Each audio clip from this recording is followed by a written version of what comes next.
جی، یہ اس طرح کی جو چیزیں ہیں کیونکہ ہم نے یہ سنا ہے یہ معلوم نہیں کہ یہ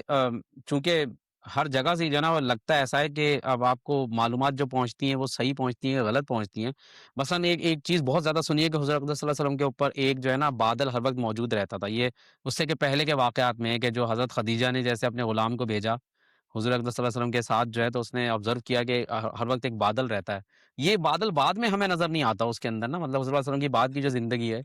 اس میں جیسے خندق کے اندر وہ کھود رہے ہیں اپنا خندق کھود رہے ہیں, تو ایسا نہیں ہے کہ ایک بادل صرف وہیں پہ سایہ کیے ہوئے ہے نا, ورنہ ایک دو صحابی تو وہیں پہ ساتھ آ جائیں گے کہ ہم ساتھ ساتھ رہتے ہیں تاکہ گرمی ارمی تو نہ لگے کہیں.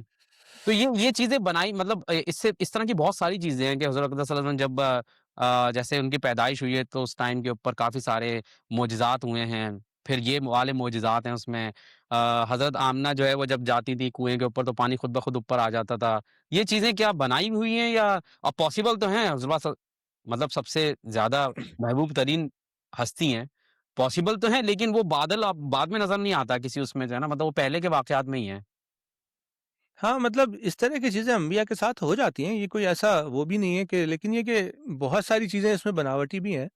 بہت ساری اس میں موضوعات یعنی گھڑی ہوئی باتیں بھی بہت ساری ہیں جس کی کوئی حقیقت پتہ نہیں, کس نے بتایا, کس نے کس کو بتایا تھا, کون زندہ تھا بتانے والا بعد میں, مطلب کچھ پتہ تو چلے نا یہ بات آئی کہاں سے. بہت سی چیزیں, زیادہ تر چیزیں جو ہے نا وہ ایسے ہی گپ ہیں, لیکن بالکل بھی ہم یہ نہیں کر سکتے حضور صلی اللہ علیہ وسلم کا معاملہ ہے تو کچھ نہ کچھ کبھی نہ کبھی ہوا ہوگا. مطلب ظاہر سی بات ہے, یہ بات تو ٹھیک ہے کہ بعد میں کبھی نظر نہیں آیا, پہلے بھی ایسا نہیں رہا ہوگا کہ ہر وقت ہی ساتھ چلتا رہا, ورنہ تو سارے لوگ کھڑے ہو جاتے ہاتھ باندھ کے, یہ ہو کیا رہا ہے یہاں پہ نا. مطلب وہ کبھی کبھی کے واقعات ہوتے ہیں تاکہ مطلب کوئی نہ کوئی دیکھ بھی لے اور کچھ شبہ بھی باقی رہے, ورنہ تو معجزات کی اتنی لمبی لائن لگ جائے گی کہ مطلب پھر آپ قرآن ہی کیوں بھیجا اللہ تعالیٰ نے. جو اللہ تعالیٰ کہتے ہیں کہ لوگ جب معجزہ مانگ رہے تھے اللہ تعالیٰ نے کہا نہیں قرآن بھیج دیا میں نے, کافی ہے, میں کوئی معجزہ نہیں بھیج رہا, تو وہ اس کی کہنے کی کیا ضرورت تھی. تو مطلب یہ باتیں اس طرح کی چیزیں ہوتی ہیں, انبیاء کے ساتھ معجزات ہوتے رہتے ہیں, لیکن یہ کہ اس کو بہت ساری چیزیں ہم نے اضافی بنا لی ہیں, تو وہ اس کے لیے احتیاط کرنی چاہیے.